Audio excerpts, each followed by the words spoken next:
Hi friends, welcome to my channel. நம்ம சேனலில் நம்ம இன்னைக்கு என்ன பார்க்க போகிறோம்னு பார்த்தீங்கன்னா, குடல் வறுவல் தாங்க. ரொம்ப சிம்பிளாகவும் வீட்டில் இருக்கிற மசாலா வச்சு ஹோட்டல் சுவையில் எப்படி செய்கிறது தாங்க பார்க்க போகிறோம். ரொம்ப ஈஸியான மெத்தடில் குடல் வறுவல் எப்படி செய்கிறதுன்னு நம்ம இந்த வீடியோவில் பார்க்கலாம்.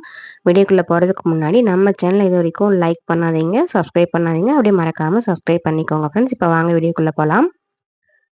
2 ஸ்பூன் அளவுக்கு மிளகு எடுத்துக்கலாம். 1 ஸ்பூன் அளவுக்கு சின்ன ஜீரகம், 1 ஸ்பூன் அளவுக்கு பெரிய ஜீரகம், 4 வரமிளகாய், 2 துண்டு பட்டை, 2 ஏலக்காய், 5 கிராம்பு. இது எல்லாத்தையும் நம்ம வாணல்ல நல்லா வறுத்து எடுத்துக்கலாங்க. நல்லா வறுவட்டதுக்கு நல்லா மணமா இருக்கும். அந்த ஸ்டேஜ்ல நம்ம ஸ்டவ் ஆஃப் பண்ணிடலாம்.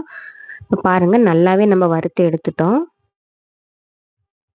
இப்போ ஸ்டவ் ஆஃப் பண்ணிடலாம். நல்லா சூடெல்லாம் ஆறட்டும். இப்போ பாருங்கள், நல்லா சூடு ஆறிடுச்சு. இப்போ மிக்ஸி ஜாரில் போட்டு இதை நல்லா பவுடர் மாதிரி அரைச்சி எடுத்துகிட்டு வந்துடலாம். இப்போ இந்த பவுடர்லாம் அரைச்சி எடுத்து வந்துட்டோம். இதை அப்படியே ஒரு பக்கமாக வச்சுட்டு, குடல் நல்லா சுடு தண்ணிலாம் போட்டுட்டு ஒரு தடவைக்கு 4, 5 தடவை நல்லா கழுவி க்ளீன் பண்ணி எடுத்து வச்சுருக்கேங்க. அதை நம்ம குக்கரில் சேர்த்துட்டு, உப்பு, மஞ்சள், இஞ்சி பூண்டெல்லாம் சேர்த்துட்டு, இதை நல்லா 10லேருந்து 15 விசில் விட்டு இறக்கிடலாம். குடல் வேகிறதுக்கு டைம் எடுக்கும் அப்படின்றதுனால நம்ம அத்தனை விசில் விட்டு எடுக்கிறோம். இப்போ இஞ்சி பூண்டு 1 ஸ்பூன், 1/4 ஸ்பூன் அளவுக்கு மஞ்சள் தூள், தேவையான அளவுக்கு உப்பு, கொஞ்சமாக தண்ணி, அதிகமாக தண்ணி விட்டுறாதீங்க. கொஞ்சமாக தண்ணி விட்டுட்டு குக்கர் மூடி போட்டு ஒரு 10லேருந்து 15 அளவுக்கு விசில் விட்டுறலாம். இப்போ குழம்பு தாளிக்கிறதுக்கு வானலில் தேவையான அளவுக்கு எண்ணெய் சேர்த்துக்கலாம்.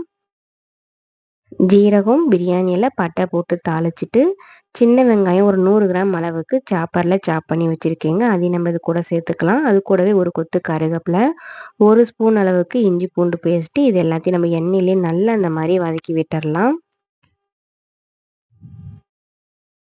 டேஸ்ட்டுக்காக 3 பச்சை மிளகாய் கீரி இது கூட சேர்த்துக்கலாம்.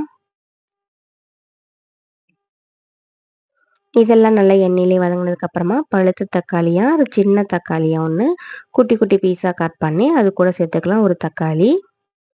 இப்போ தக்காளி, வெங்காயம், இஞ்சி பூண்டு எல்லாம் நல்லாவே வதங்கிடுச்சு பாருங்கள். நம்ம ரெடி பண்ணி வச்சுருக்க அந்த மசாலாவை நம்ம இது கூடவே சேர்த்துக்கலாம்.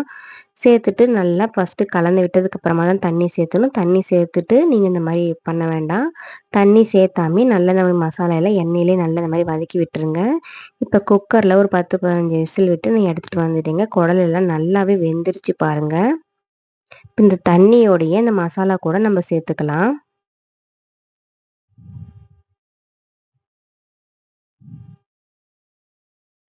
இப்போ அந்த குடல் எல்லாத்தையும் சேர்த்துட்டு, தண்ணி எக்ஸ்ட்ரா நம்ம எதுவும் சேர்த்த போகிறது இல்லைங்க. இந்த குடல் இந்த தண்ணியே தான்.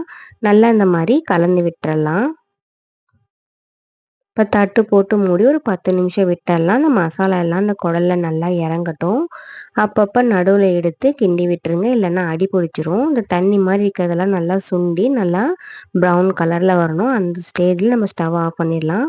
கொஞ்சம் குழம்பு மாதிரி வேணுன்றதுனால நான் இந்த ஸ்டேஜ்லேயே நான் ஆஃப் பண்ணிவிட்டேன். உங்களுக்கு இன்னும் நல்லா ஃப்ரை மாதிரி வேணும்னா இன்னும் கொஞ்சம் நேரம் கூட நீங்கள் ஸ்டவ்லேயே விட்டுறலாம். கடைசியா மல்லித்தழை தூவி நல்லா இந்த மாதிரி கிளறி எடுத்துட்டோம்னா, சூப்பரான குடல் வறுவல் ஹோட்டல் ஸ்டைல்ல சூப்பரா நம்ம வீட்லயே தயார் பண்ணிட்டோம் பாருங்க. கண்டிப்பா ரொம்பவும் அட்டகாசமான டேஸ்ட்ல இருக்குங்க. நீங்களும் உங்க வீட்ல இதே மாரி ட்ரை பண்ணி பாருங்க. ரொம்ப ரொம்ப சூப்பரான குடல் வறுவல் ரெசிபி எப்படி செய்றதுன்னு நம்ம இந்த வீடியோல பார்த்தோம். இந்த வீடியோ உங்களுக்கு பிடிச்சதுன்னா மறக்காம நம்ம சேனலை சப்ஸ்கிரைப் பண்ணிட்டு லைக் பண்ணிக்கோங்க. Thank you.